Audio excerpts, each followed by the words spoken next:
Masih di sekitar Kompleks Kota Tua, museum ini mengkoleksi beragam jenis wayang dari beragam daerah tanah air maupun luar negeri. Museum yang dibangun sejak tahun 1640 ini dulunya merupakan sebuah gereja zaman kolonial Belanda. Kemudian pada tahun 1957, bangunan ini beralih fungsi setelah diserahkan kepada Lembaga Kebudayaan Indonesia. Museum yang penuh akan sejarah ini juga terkenal sebagai salah satu museum yang kental dengan suasana yang angker.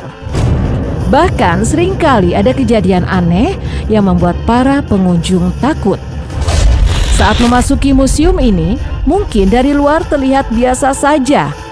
Tapi setelah melewati pintu masuk, sebagian orang akan merasakan aura yang berbeda.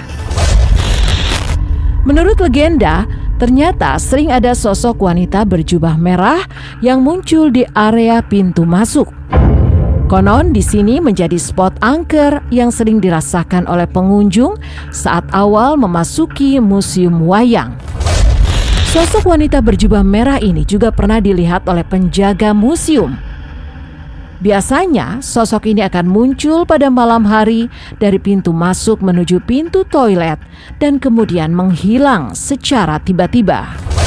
Salah satu cerita yang populer adalah kisah wayang-wayang yang ada di museum ini.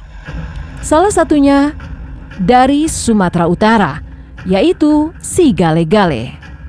Konon wayang yang berbentuk 3 dimensi ini bisa bergerak. Mata dan tangannya bergerak seolah seperti sedang menari. Banyak kesaksian dari pengunjung yang mengaku melihat wayang ini bergerak.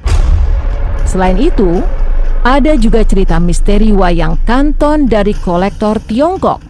Wayang ini disimpan di dalam lemari besar.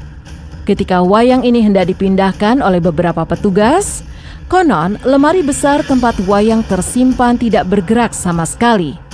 Seakan-akan penghuni wayang tersebut tidak mau dipindahkan. Menurut penuturan petugas, mereka sering mendengar peti-peti tempat penyimpanan wayang bergeser sendiri. Biasanya terjadi pada pukul 7 pagi